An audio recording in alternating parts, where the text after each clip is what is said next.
Nabi Ayub masih termasuk keturunan Nabi Ibrahim. Ia menikah dengan Rahmah yang masih keturunan Nabi Yusuf dan memiliki banyak anak. Nabi Ayub mengemban dakwah di tengah-tengah kaum Hauran dan Batsniah. Kehidupan Nabi Ayub bergelimang harta dan luar biasa banyaknya. Nabi Ayub dikenal sebagai orang yang santun dan dermawan. Ia banyak membangun masjid dan mengajarkan agama sesuai dengan perintah Allah. Ketakwaan Nabi Ayub membuat iblis merasa tidak senang. Ia lantas memohon kepada Allah agar diberikan kekuatan untuk menggoda Nabi Ayub. Atas izin dari Allah, iblis membuat semua ternak mati secara bersamaan. Nabi Ayub pun jatuh dalam kemiskinan. Meskipun telah jatuh dalam kemiskinan, ketakwaan Nabi Ayub tidak berkurang. Iblis pun kembali memohon kepada Allah. Kini, ia berniat merebut semua anak Nabi Ayub. Dengan kekuatannya, iblis merobohkan rumah dan menewaskan semua anak Nabi Ayub. Nabi Ayub sungguh merasa sedih. Namun, iman dan takwanya tidak berkurang. Iblis tak henti-hentinya memohon kepada Allah agar diizinkan mengganggu Nabi Ayub. Nabi Ayub telah jatuh miskin. Semua anaknya tewas dan sekarang iblis memberikan penyakit yang sungguh mengerikan kepada Nabi Ayub. Nabi Ayub tidak bisa bergerak. Seluruh tubuhnya bernanah. Dengan kondisi ini, semua sanak saudaranya pergi menjauh.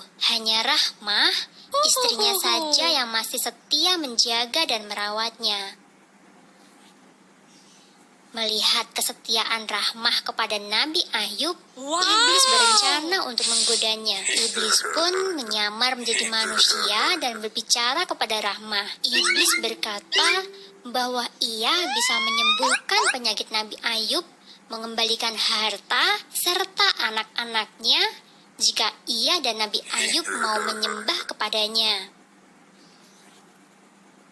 Rahmah lantas menceritakan pertemuannya dengan orang asing tersebut. Betapa terkejutnya Nabi Ayub saat mengetahui iman istrinya telah goyah. Nabi Ayub lantas berkata bahwa orang asing itu pastilah iblis yang hendak menggoyahkan iman mereka.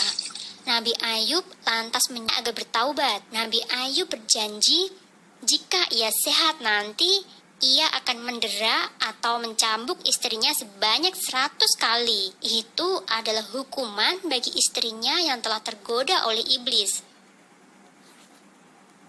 Nabi Ayub menderita selama 18 tahun dan selama itu pula Rahmah setia merawatnya. Nabi Ayub tak henti-hentinya berdoa memohon kesembuhan. Mendengar doa Nabi Ayub, Allah mengirimkan malaikatnya untuk menyampaikan wahyu. Malaikat itu meminta agar Nabi Ayub berdiri dan menghentakkan kakinya ke tanah. Secara ajaib, dari dalam tanah muncul air yang begitu jernih. Nabi Ayub lantas meminum air itu dan membasuh seluruh tubuhnya. Dengan izin Allah, seluruh penyakit Nabi Ayub langsung sembuh.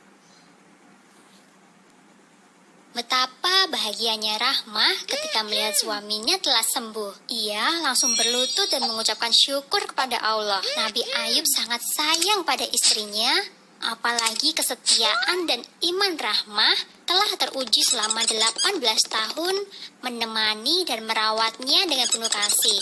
Namun, janji Nabi Ayub untuk mendera Rahmah sebanyak 100 kali tetap harus dijalankan. Saat itulah Allah yang Maha Penyayang memberikan jalan keluar. Allah memerintahkan Nabi Ayub mengambil seikat rumput dan memukul istrinya dengan itu, sehingga tidak akan ada janji yang dilanggar dan istrinya pun tidak mengalami kesakitan.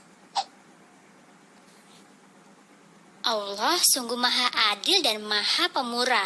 Atas kesabaran Nabi Ayub dalam menerima cobaannya, Allah mengembalikan semua yang telah hilang Ayub dan melipat gandakannya. Nabi Ayub mengemban tugas dari Allah hingga usia 93 tahun.